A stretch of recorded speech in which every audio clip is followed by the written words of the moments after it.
Mga kababayan, nagbabala ang pag-asa sa tropical storm na posibleng umabot sa super typhoon sa mga araw ng November 9 at 10.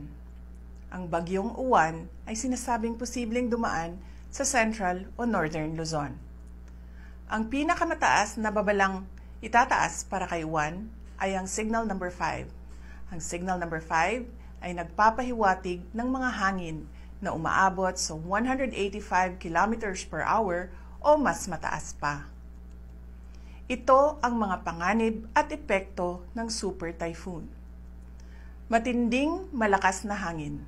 Ang ganito kalakas na hangin ay maaaring magpatumba ng mga puno, makasira ng mga bahay, lalo na ang mga luma o magagaan ang pagkakagawa, at magdulot ng pagkawala ng kuryente at komunikasyon.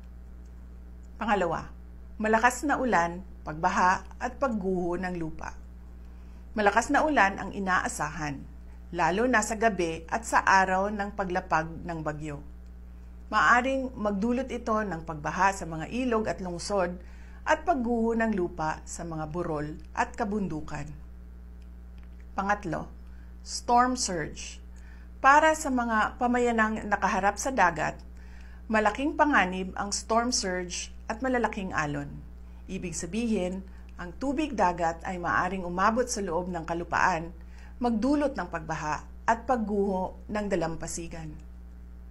Pang-apat, mga epekto pagkatapos ng bagyo. Pagkawala ng kuryente, tubig at transportasyon. Asahan ang mga abala gaya ng natumbang linya ng kuryente, putol na komunikasyon, saradong daan, dahil sa debris o pagbaha, at pagkaantala ng supply ng pagkain at gasolina. Ang mga serbisyo ng emergency at rescue ay maaring ma-overload o maantala. Ito naman ang mga paalala para sa ating kaligtasan. Una, maghandang lumikas.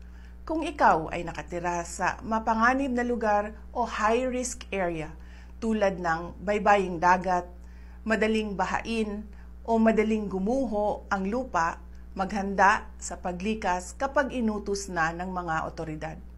Tandaan, ang maagang paglikas ay mahalaga sa kaligtasan. Pangalawa, siguraduhin ang ari-arian. Ilagay sa loob o itali ng maayos ang mga bagay na maaaring liparin ng hangin. Putulin ang mga sanga ng puno at siguraduhin nakasara ng maayos ang mga bintana at pinto.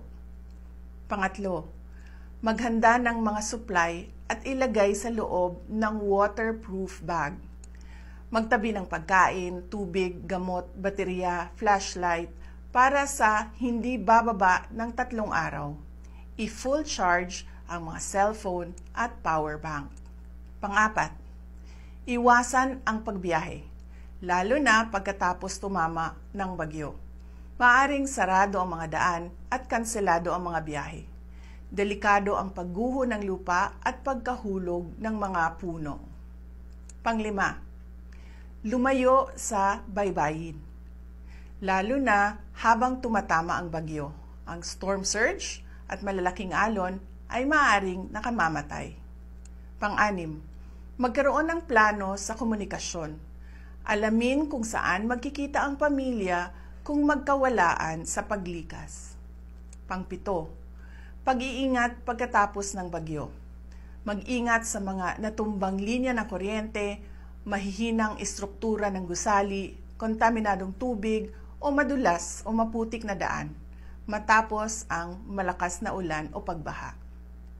Pang-8, tumulong tayo sa mga matatanda, may kapansanan at mga bata. At pang-9, subaybayan ang mga opisyal na ulat. Maaring magbago ang sitwasyon. Tutukan ang mga buletin mula sa Pag-asa at mga lokal na otoridad. Maghanda tayo habang wala pa ang bagyo para mapanigurado ang kaligtasan ng bawat isa. Mas mabuti ng labis ang paghahanda kaysa walang kahandaan. Syukran.